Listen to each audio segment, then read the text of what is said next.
Right, it is the 13th day of August 2023. A very good evening to you from wherever you're watching us tonight. Welcome to KUTV Weekend Live.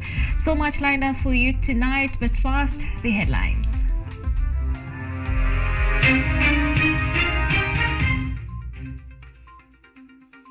President William Ruto says the government has a plan to employ more youth and to ensure 4 million children go to school.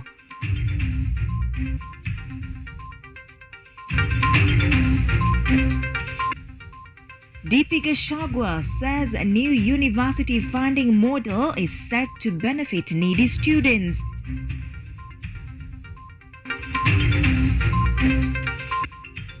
Government will not allow opposition to stage protest after bipartisan talks, CS Kindiki affirms.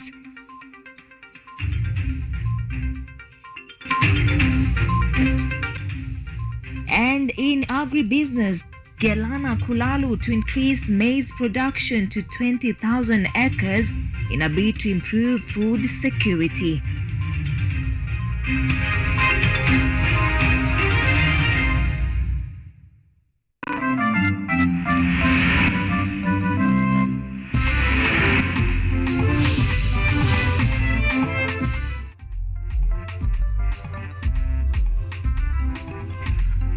Mutava Mongeli is our sign language interpreter tonight. My name is Ann ODIDA and we're live on our social media platforms at KUTV_Kenya, that is on YouTube. We begin.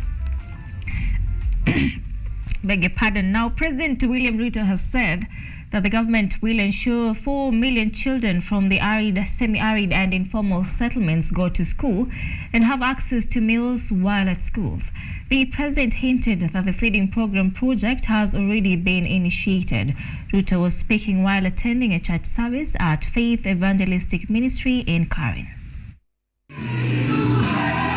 While speaking at a church service at Faith Evangelistic Ministry in Karen, President William Ruto is noting that the government will make sure that 4 million children go to school and have a meal.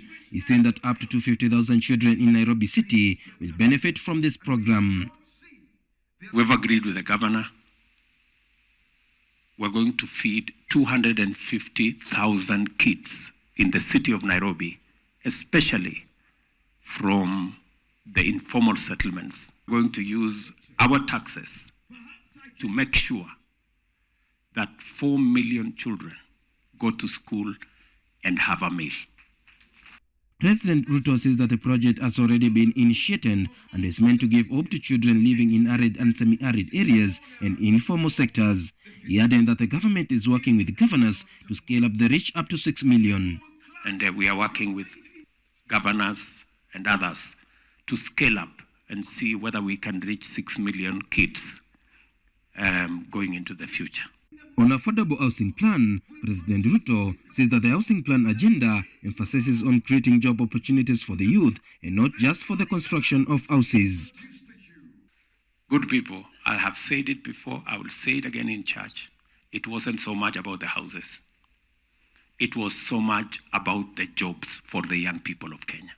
And we have a clear plan on how to create jobs in the housing program, create jobs in the digital space, create jobs exporting labor, create opportunities in our agro-processing and value addition.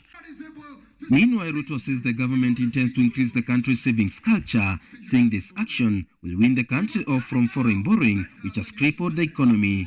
He says that the country has only saved 350 billion shillings in a period of 60 years in the National Social Security Fund.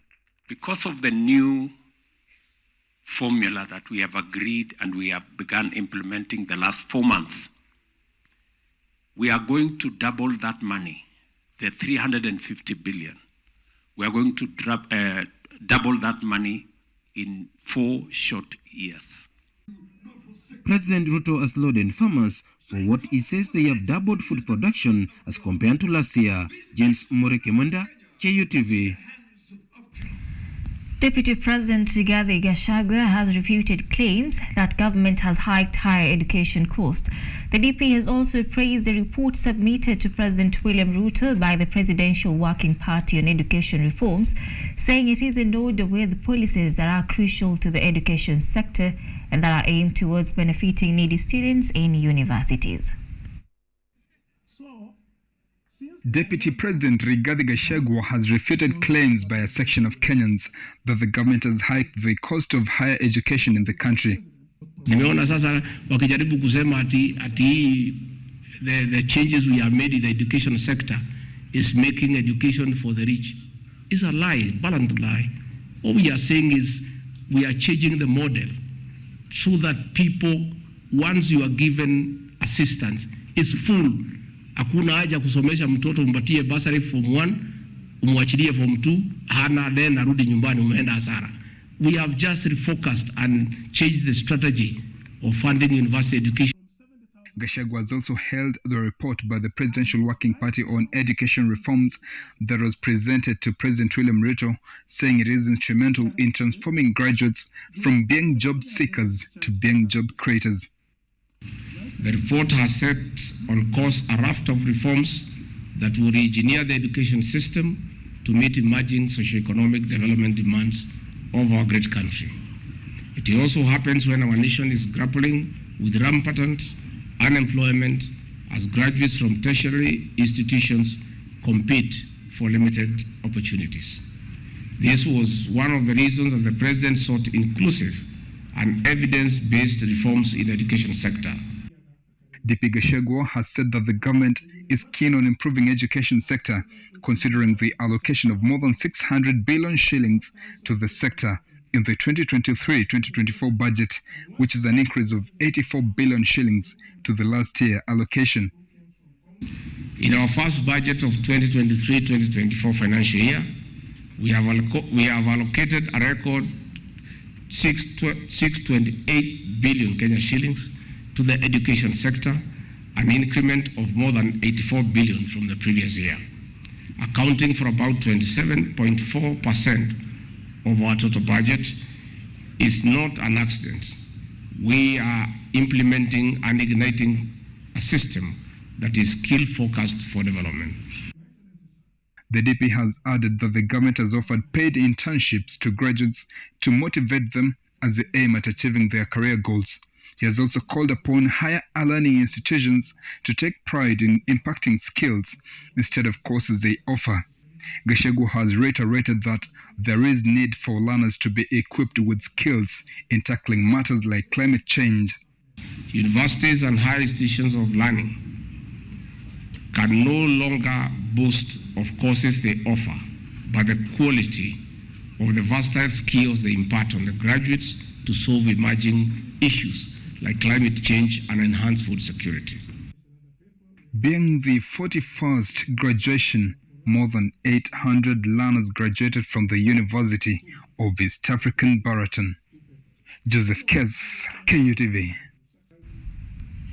Roots Party leader George Wajakoya has refuted claims made by political analyst Mutahi Ngunyi, who on Saturday suggested that Azimio sponsored his political outfit to undermine President William Ruto's presidential bid in 2022. Ngunyi alleged that Azimio provided funding to Wajakoya's party to coincide the launch of its manifesto with that of Kenya Kwanza's, with the intention of diminishing the latter's momentum. In a statement, Wajakoya hit back at Ngunyi, accusing him of exploiting his party for personal political gain, possibly to secure a role within President William Ruto's government, and terming Ngunyi's claim as political propaganda monga.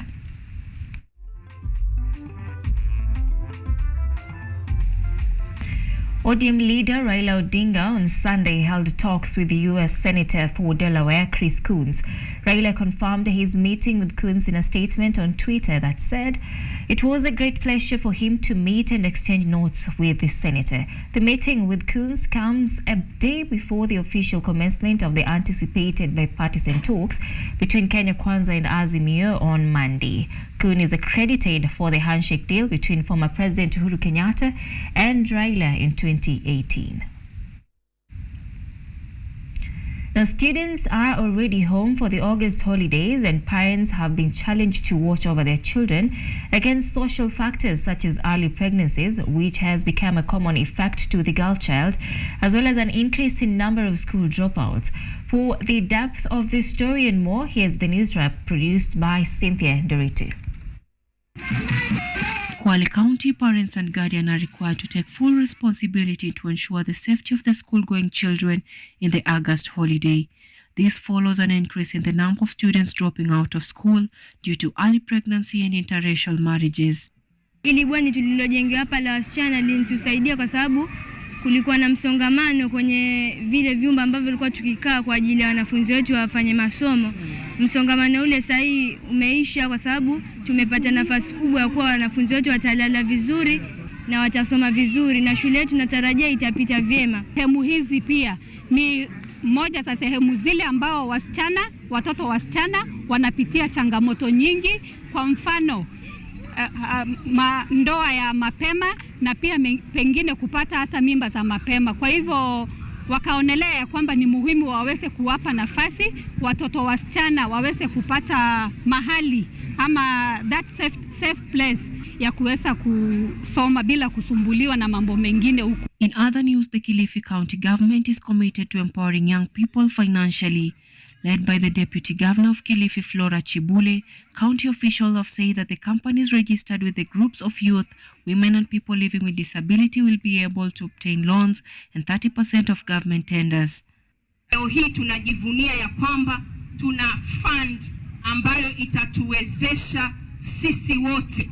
Tumesema vijana, kina mama, watu wanaoishi na ulemavu, wote wako katika dimbo hilo ili uweze kunufaika katika pesa hizo. Elsewhere in Embu County, parents are appealing for help from the government to register Embu Dallas Primary School.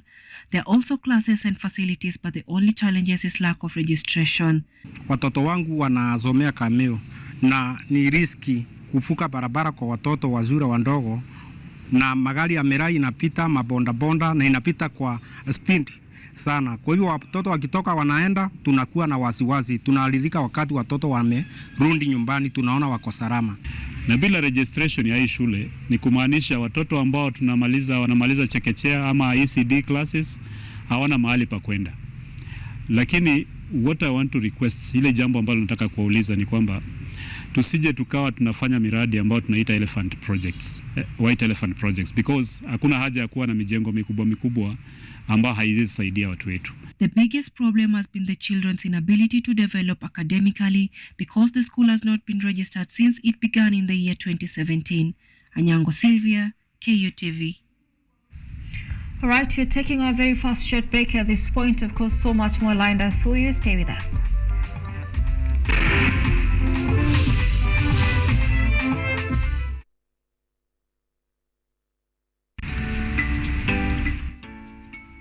For 3 years since the inception of Kenyatta University Women Economic Empowerment Hub, famously KUE Hub, thousands of women have been empowered economically through research conducted by Kenyatta University scholars. Ni sasa unajua wametufunza sasa tujue hata wamama wanaweza simama mahali wanaume wanasimama.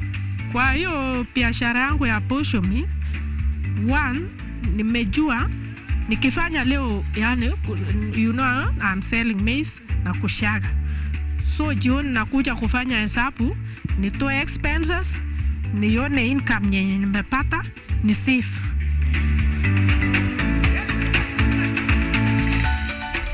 KUE Hub partners with different stakeholders in implementing research ideas through decision and policy making at county levels. As we influence policy ourselves, we use data for policy. Also use this data for fundraising, which they are doing.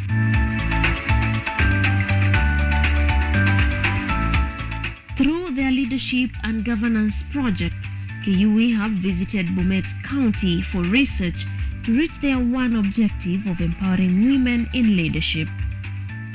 Nimejaribu juzi kuania kiti cha director Kenya National Chamber of Commerce, and thank God I was elected, being a woman. And again, I've got other leadership positions yenye nimepata. Do not miss out on this special feature this Sunday on KUTV at 9 p.m.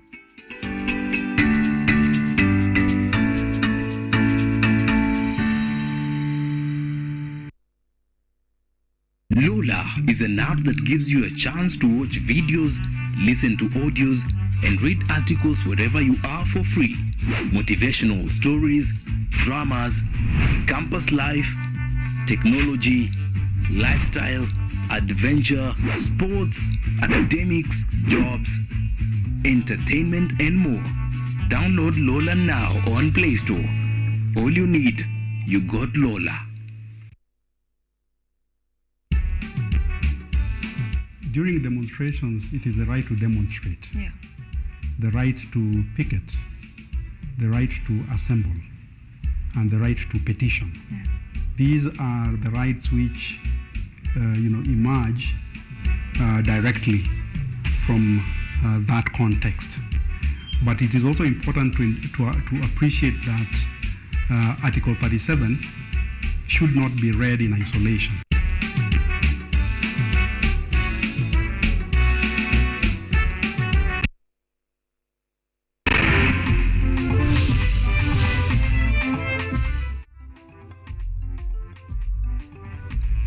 Welcome back. Thank you for staying with KUTV Weekend Live. Let's continue with our coverage.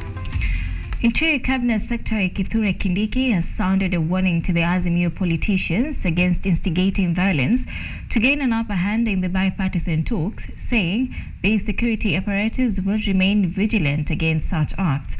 Prime Cabinet Secretary Musalia Mudavadi on his part has assured that the government is ready for the talks, which should result in denunciation of demonstrations. Speaking in Nyeri Town, where he attended a church service at Abundant New Life Church, the Interior Cabinet Secretary Kithure Kindiki has extended his criticism against protests. Kindiki now warns the opposition coalition, Azimio la Umoja, not to resume protests should they fail to agree with the ruling Kenya Kwanza coalition in the ongoing bipartisan talks. Hiyo mazungumzo isipofaulu, kusiwe mtu atatishia watu tena ati kwa sababu yale mazungumzo hatujazikizana ati sasa tunarudi kuumiza raia. The Interior Cabinet Secretary, who was applauded for being soft-spoken, unlike his predecessors, insists government will not condone chaotic demonstrations. Hatutakubali mtu yeyote ya siasa tena kuharibu mali.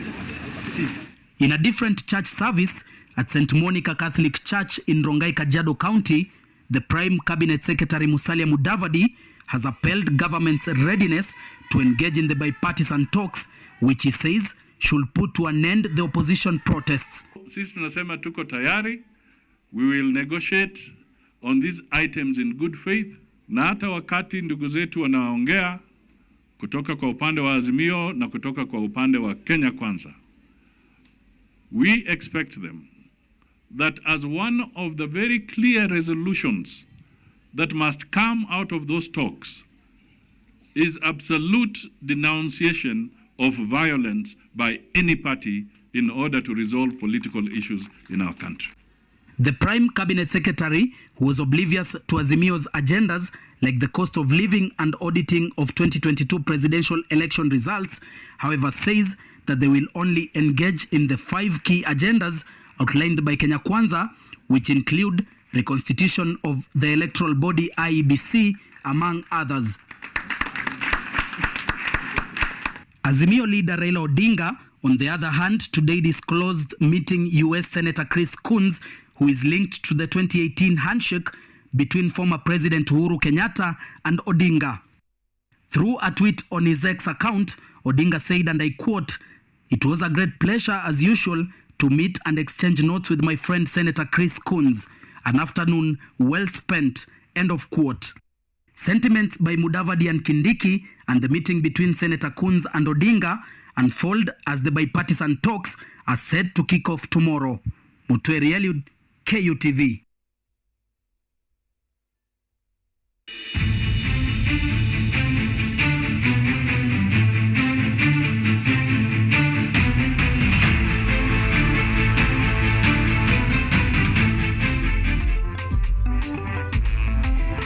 Right now in agribusiness, the Maasai community in Narok County is adopting new strategies of income earning, shifting from their old ways of livestock keeping and embracing cultivation of various crops. John Nakola is a cabbage farmer who has experienced tremendous profits for the last 2 years since he began farming, even as he battles market and crop disease challenges. Take a look. John Nakola is a farmer in Narosura Majimoto in Narok County. He grows cabbages, tomatoes and onions through irrigation using water from River Narosura, which sources water from the Nkongu and Kare fountain. Vile tumefanya ni kwamba tumeweka storage, tumechimba shimo ambayo ina store maji kiasi ya kuweza kunyunyiza eka ama zaidi. Alafu unaweka maji pale, tunarudi kupump ifike kwa shamba. In his 5-acre piece of land, Nakola has planted cabbages, which are spaced 45 centimeters apart and are now 2 months old since planting. Tunaotesha naye mara ya kwanza, alafu tunafanya top dressing baada ya wiki mbili, bado tuna the same. Alafu baada ya mwezi moja, ikifika mwezi moja, tunafanya top dressing na NPK. After planting, he begins the process of handling crop parasites and diseases. Nakola explains the importance of controlling these challenges by using pesticides, insecticides and herbicides as directed from the market to avoid losses. But how much does it cost to cultivate these vegetables? Kilimo cha mboga generally sio ngumu sana. Haigarimu pesa nyingi. Maximum yenye eka moja inaweza chukua ni 100,000 kuanzia mbegu, mbolea, kuweka maji, kupalilia, kila kitu mpaka ikuwe tayari. Na kwa eka moja tunaweka between 8,000 and 10,000 seedlings. Due to the high demand and importance of vegetables in the kitchen, the produce has a ready market despite the challenges. Nakola sells 30% of his produce in Narok and the rest to Nairobi and other regions in the country. Na cabbage ukiuza na 20 shillings bado inalipa. Sababu you realize that ukiuza na round figure 20 times 8,000, that is 160, so you still get 60 from 1 acre. So it's the only crop so far yenye uwezi poteza regardless of the market forces. Despite the high demand for cabbages, competition is another challenge, especially during the rainy season when the market is flooded with other type of vegetables. However, Nakola takes it with stride and head on. Lakini hiyo hali ya soko huwa hatuna control. So hiyo tunakubali kwamba wakati mwingine iko chini, wakati mwingine iko juu, na kwa sasa mimi nimekubali nifanye kilimo ya cabbage bila kuwa speculative. Farmers are advised to ensure that they harvest more often in order to maintain regular income. Nakola has divided his land into portions for cultivation to be done in different stages. Hapo awali nilikuwa nafanya kuvuna kila baada ya miezi miwili, lakini kutoka hapa mahali tulipo itakuwa ni kila mwezi, itakuwa continuous kwa muda wa miezi 8.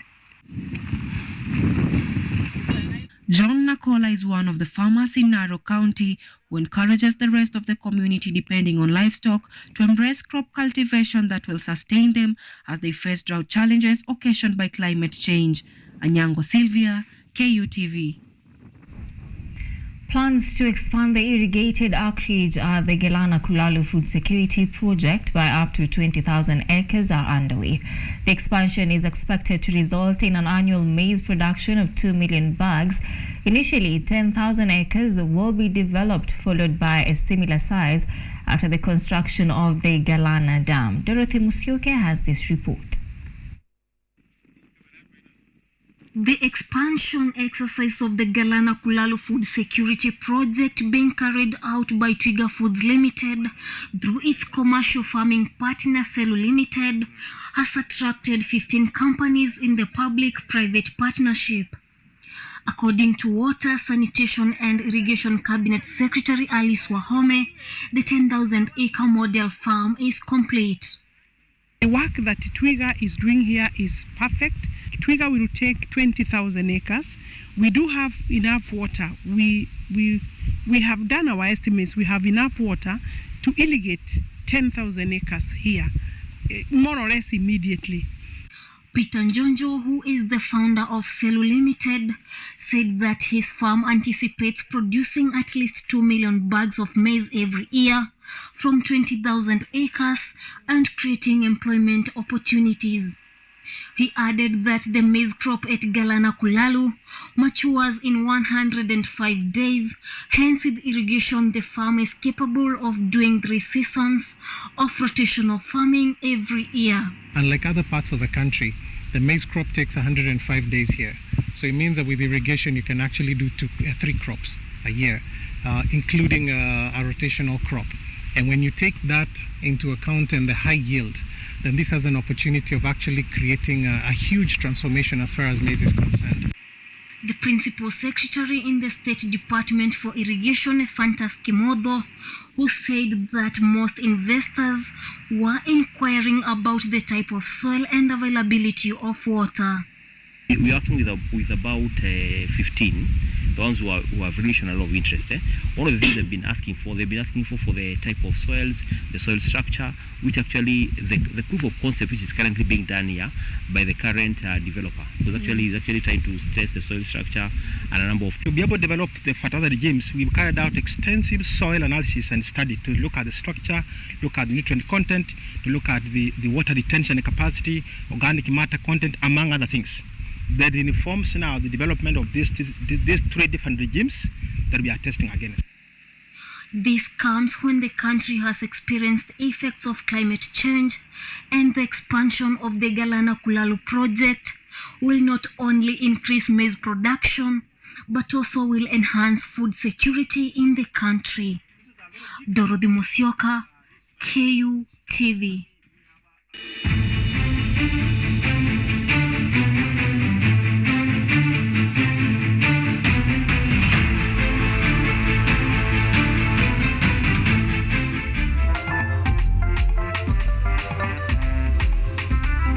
Director?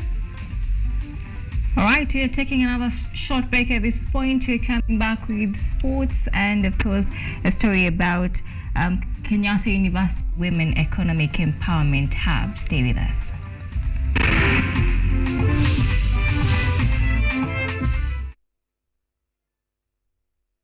Are you an aspiring media practitioner, a graduate, or you just want to advance your skills in television production? Then welcome to Kenyatta University, where education meets innovation.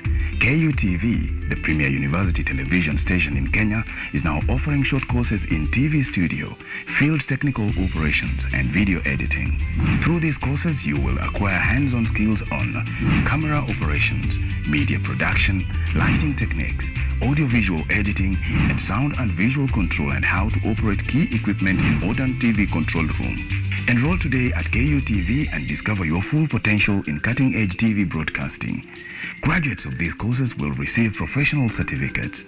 For more information, visit our offices at KUTV Studios or call us on 020-870-4252 or 020-870-4255 or SMS us on 0739-110-544.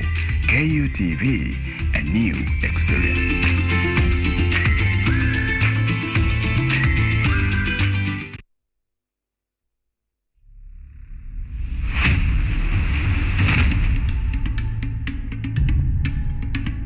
Kipindi hewani ni mitindo ya kipwani.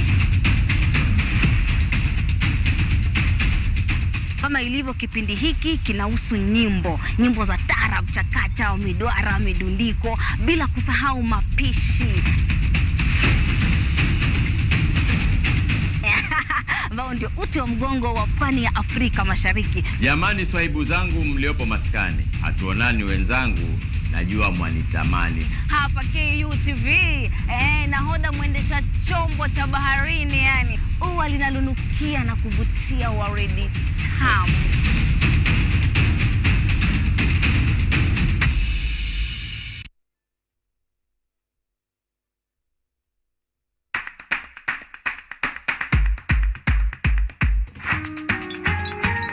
what are some of the ways through which you can develop these skills so that you are comfortably fitting into the job? You have to put yourself in positions where you are uncomfortable in the sense that you are not clear about what to do. Because I used to work a corporate job before. So when I left, I happened to visit someone's farm around this area. So this project is called Security Breach Detector and Readiness Familiarize. It is meant to be used to detect, detonate explosive. We'll tackle all the tough issues, discuss all the weird moments, and hopefully share a few laughs along the way.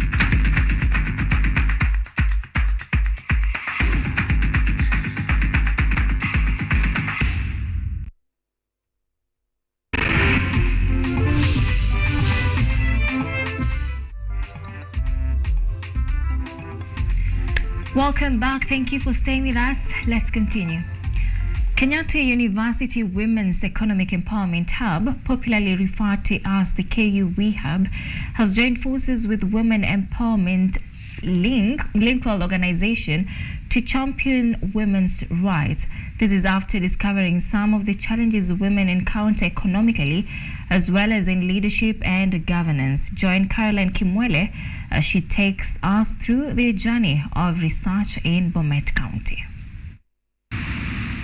Kenyatta University Women's Economic Empowerment Hub, popularly known as KU Hub, was started 3 years ago to help in incorporating women in several matters such as in decision making, as well as empowering them economically and development-wise.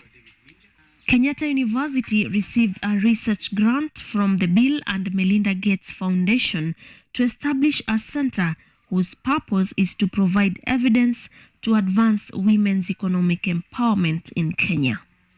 This evidence will be used by people and organizations that want to improve women, that is, stakeholders such as policymakers, professionals, researchers, national and county governments, non-governmental organizations, and development partners.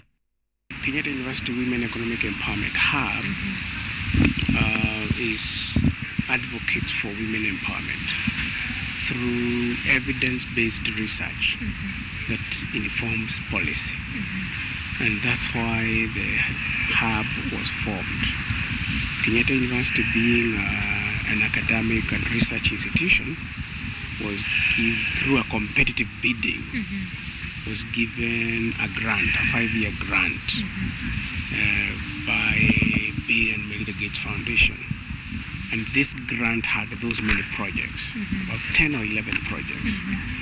So, and mine was one of them. So we wrote proposals, then we consolidated those proposals, and we had one major proposal for Kenyatta University under We Hub. And so we won the bid. And after winning the bid, then of course the money was released and we started embarking on conducting research in various aspects of women economic empowerment, research that could inform policy, so that the end result of our findings will be to disseminate those findings to the various stakeholders that are of interest. And after that, we also give policy recommendations. And we could even go a step further by developing policy briefs that we sell to the county or national government.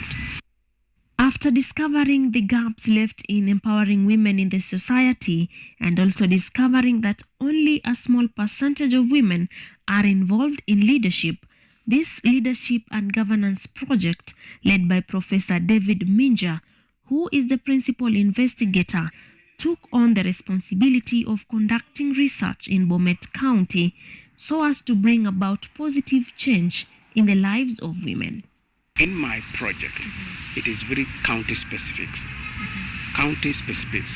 So once we finish our research with a certain county, like Bomet now, and we do our report, we go back to that county and organize stakeholders workshop, a validation workshop, which also serves as a workshop for communicating the evidence that we found so that it can inform policy in that particular county. And that's why we are here today. So this week we have been in Bomet, just disseminating that information. Yesterday we were dealing with the CBUs that we dealt with, because our entry point is an NGO called Women Empowerment Link. Women Empowerment Link is operating in Kenya, various parts of Kenya. And Women Empowerment Link wants to understand how their project has impacted women economic empowerment countrywide. So when we developed this proposal, we approached Women Empowerment Link and said, we want to see whether what you are doing is actually impacting on the lives of women in terms of economic and political and governance processes.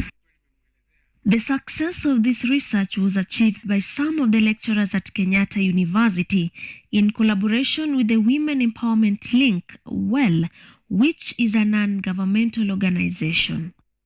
These lecturers included Professor David Minja, who is the principal investigator, Professor Elishiba Kimani, the deputy principal investigator, Dr. Edna Moy, Dr. Jackson Mdoe, Dr. Hilda Mahamara, including the WELL representative Julian Ngoiri. According to the researchers' review, WELL imparted Bomet women with different skills, including how to invest in groups, how to make better judgments, how to be better leaders in the family and government, life skills, financial and business skills, and how to represent their opinions and suggestions in the society, among other skills. Selina Rono is a grocery trader. She explains how she has benefited from the WELL project. Kama hao wametufundisha WELL, tulikuja sasa kuwafunza hata wewe unaweza simama. Hata wewe unaweza simama, you are capable. You are capable. Wewe unasimama, hakuna unafikiria wako na nini? Hata sisi tuko na uwezo, tutaenda. Na watu walisimama nani? Walisimama, tulikuwa napigania mwingine MC alikosa, alipata namba 2. Mwanamke.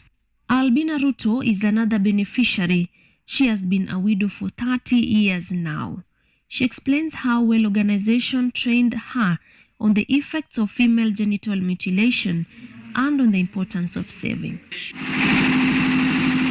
Albina has a daughter living with disability who is also a mother of 3. She admits that after her daughter got married, her husband became violent to a point of beating her.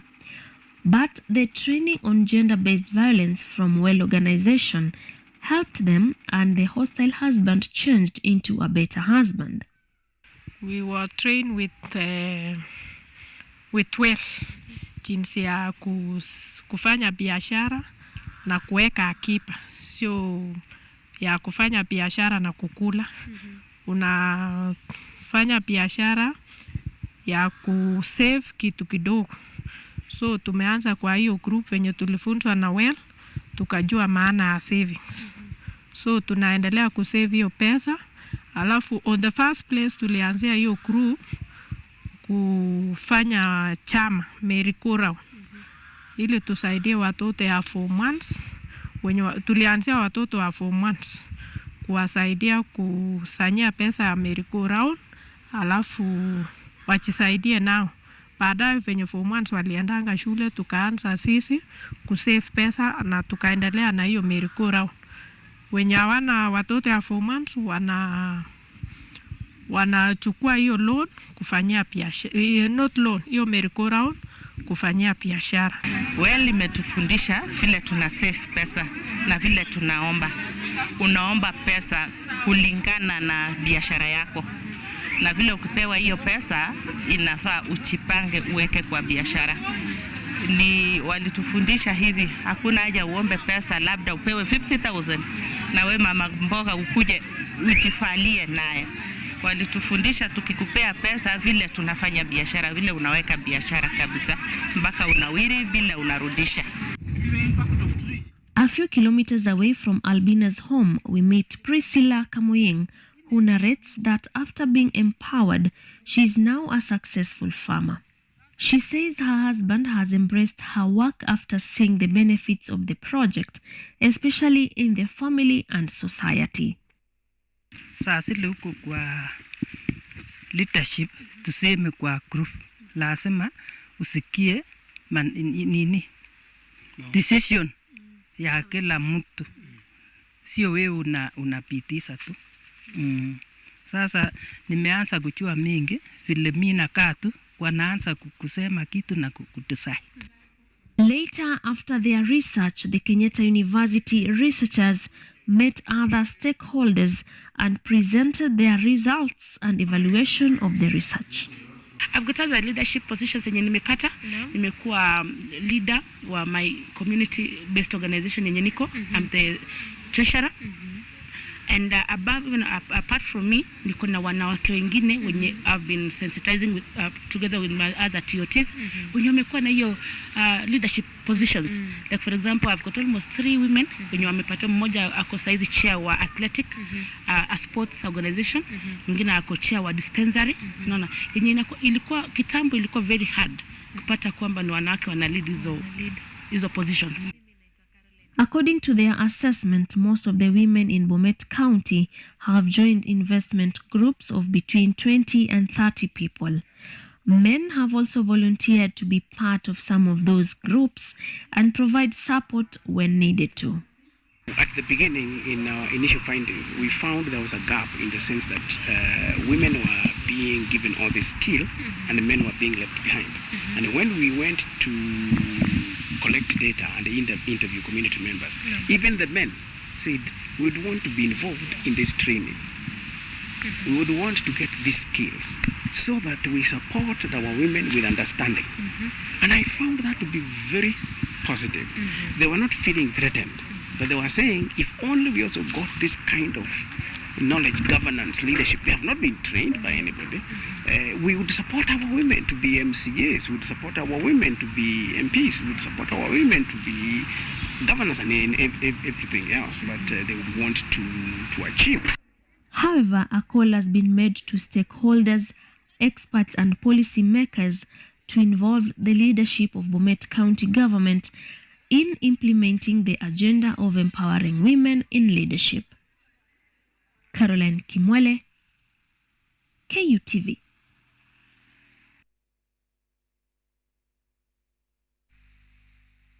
And all broadcast. Many thanks indeed for keeping us company. Be sure to join me again tomorrow, inshallah, for Money Monday. My name is ODIDA. I'm in the company of Mvite Mwongela as our sign language interpreter tonight. Have yourself a good night.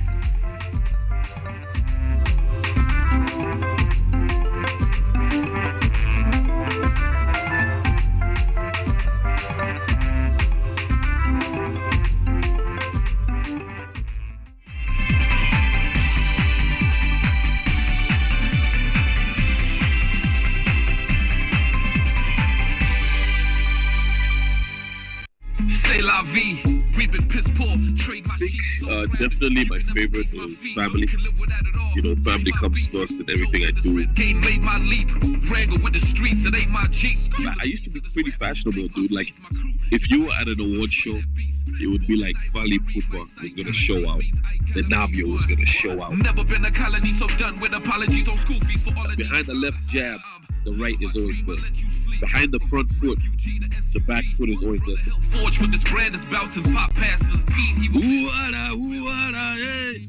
Born in night robbery, my psychology means I gotta be one. Never been a colony, so done with apologies on school fees for all of these sons. Yo, what up, man? This is Top in Africa. Make sure y'all stay here. This your boy Navio, all the way from UG, right here on KUTV. Keep it locked, baby. Case of raw, had a couple dues and I paid them all. It's an 18 hole and I stayed the course. Are you an aspiring media practitioner, a graduate, or you just want to advance your skills in television production? Then welcome to Kenyatta University, where education meets innovation. KUTV, the premier university television station in Kenya, is now offering short courses in TV studio, field technical operations, and video editing. Through these courses, you will acquire hands-on skills on camera operations, media production, lighting techniques, audio-visual editing, and sound and visual control, and how to operate key equipment in modern TV control room. Enroll today at KUTV and discover your full potential in cutting-edge TV broadcasting. Graduates of these courses will receive professional certificates. For more information, visit our offices at KUTV Studios or call us on 020-870-4252 or 020-870-4255 or SMS us on 0739-110-544. KUTV, a new experience.